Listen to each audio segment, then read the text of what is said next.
All right, sisters, fans. Now, this video is about Aaron, the guy that's trying to court Karen, who just recently got a divorce from his ex-wife Fawn because she was cheating with a guy named Skip. Now, the question is, and honestly, this video, I don't know if this video will be demonetized because I just put in the title, is Aaron abusive? I think that's an interesting thing to think about because what was it, Jasmine, when she was talking to Andy, I believe at the beginning of episode 2, brought up the fact that Gary was abusive, but she really didn't go into detail as to what kind of abuse. Was it physical, was it mental, emotional? And then Andy brought it up to Gary a couple episodes ago and he got a bit defensive about it. And then in this particular episode last week, we kind of get the hint that Aaron is a bit demanding, and I get it. Like, you know, there are do's and don'ts when it comes to relationships with certain people. Like, everyone has their own set of rules and boundaries, kind of like, you know, Veronica on the haves and the have-nots.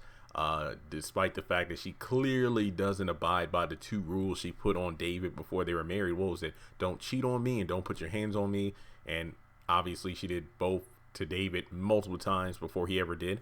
But when it comes to Aaron, he says cheating is the biggest deal breaker for him. You know, like, there's no going back from that. So based on how he was acting, you know, he definitely seems like a guy who knows what he wants.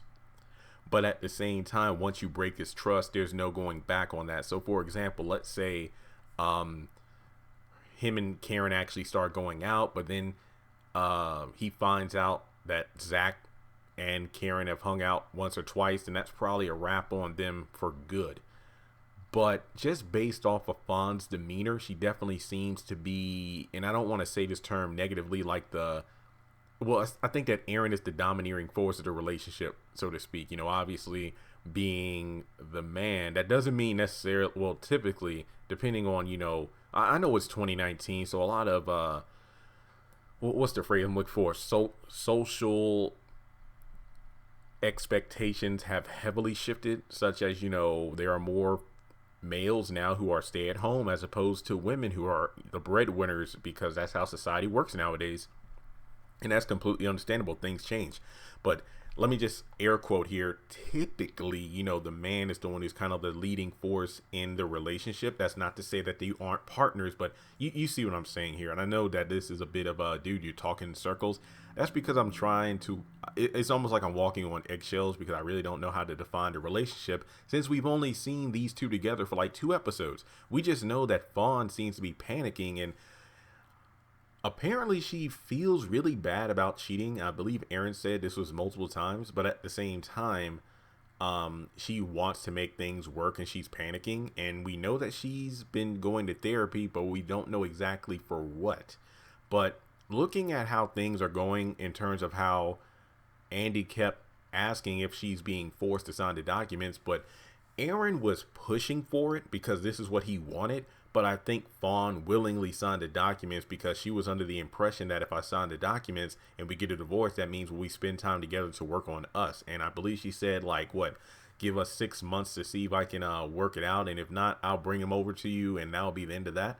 Because we do know in this upcoming episode of Sisters that Aaron's at the house with Karen. Then at the end of the episode, Zach shows up.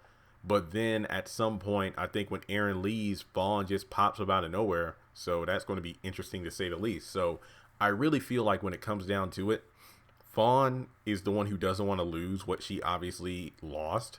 But at the same time, Aaron definitely seems to be the person in charge of the relationship. So hopefully he's not abusive. I believe he said he served in the military for a little while. So I just hope it's not a situation where he brought the emotions of that experience home, because I don't know for sure, but what if, let's say he did serve, well, he served in the military or whatnot, or let me just say armed forces, because I forgot what branch, because I do know he mentioned this to Karen on their first date.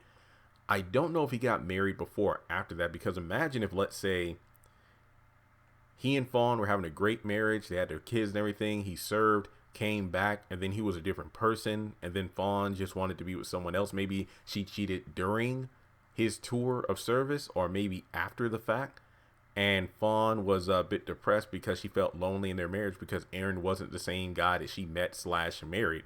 So maybe that's why she went with Skip instead. I don't know for sure. But like I said, as the series goes on, we might find out more.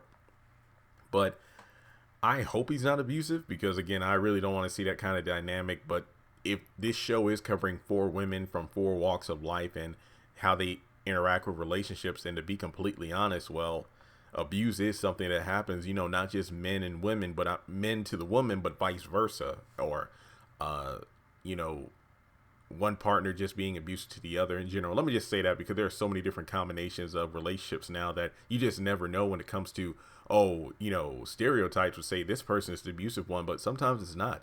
So, and when it comes to abuse, it's not always physical, like, slaps or things being thrown at you. Sometimes just the pure manipulation, belittling someone, things of that nature really do take effect, because it's hard to tell if Fawn is being very submissive with Aaron just because she wants things to work out because she's guilty about cheating, or she's submissive because Aaron has always been the domineering force in their relationship, so she's never had a voice, and even when she does speak up, she's shut up because Aaron doesn't want to hear it. So let me know your thoughts on that in the comment section below.